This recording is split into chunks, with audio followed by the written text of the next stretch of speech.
So when creating a setup, you have the option, if you are going to include fixtures, to declare fixtures.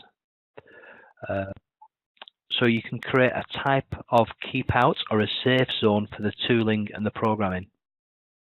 You can also work with the multiple coordinate system, and the stock definition is very straightforward. So there are quite a few options.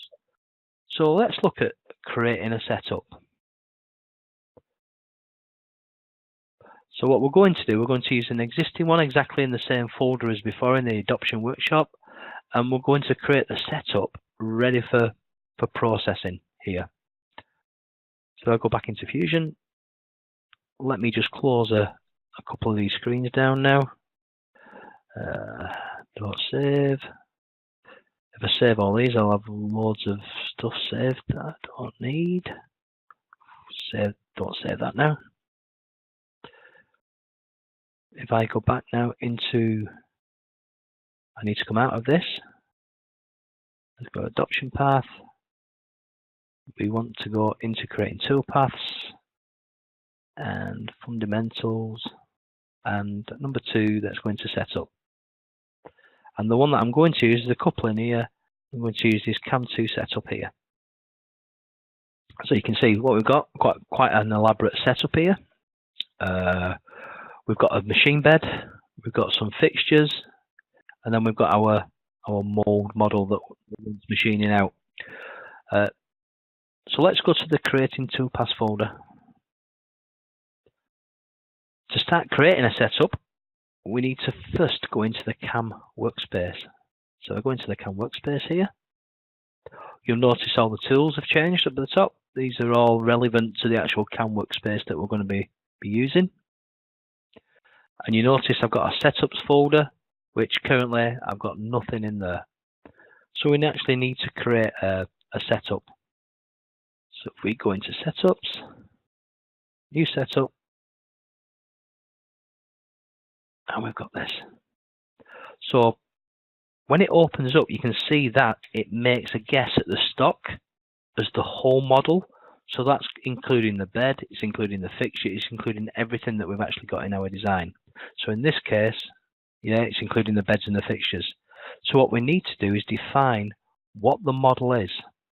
So in the drop-down dialog box, there is a model box that currently shows nothing selected.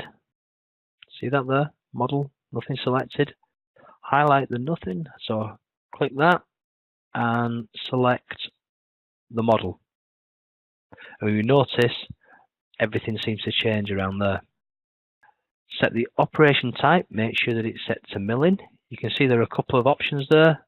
If you hover over it, milling, turning and cutting. We can select what the stock box origin will be based on.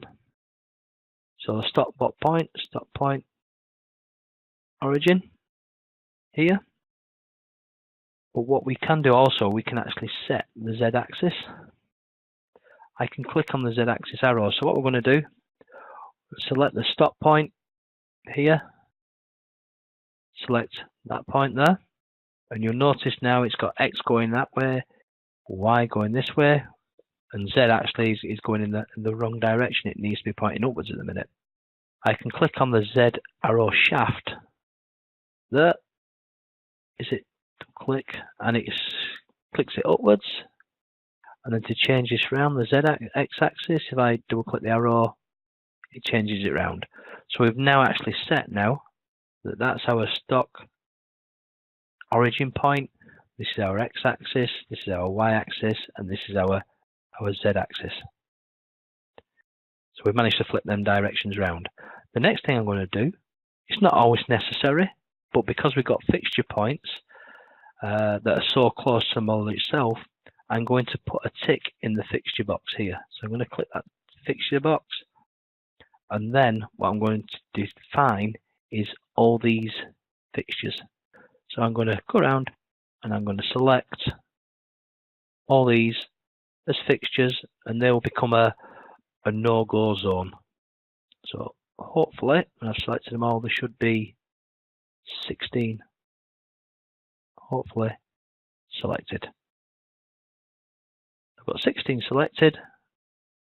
and I've got all that set up there to make up my fixture. Next, I will select the stock tab, so the stock at the top.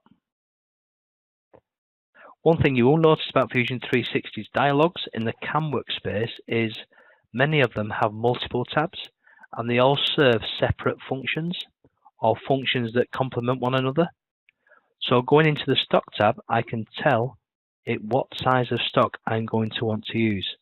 So you have a range of types of blocks.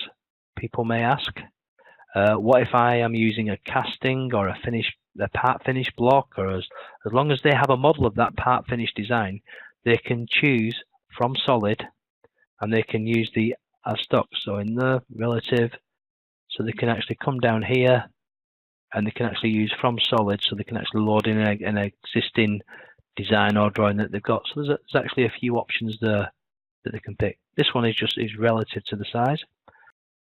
So I'll use a relative size box and I'll leave a top clearance of 0.04 inch, as stock already has had some machining done to it with the outside, with all these outside bits and pieces being done for the fixtures, and it's also had some threads being added to it, so I don't really need to do much there.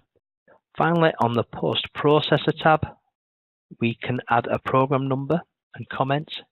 If this was part of a multi setup, we can say which WCS offset is going to be and click OK.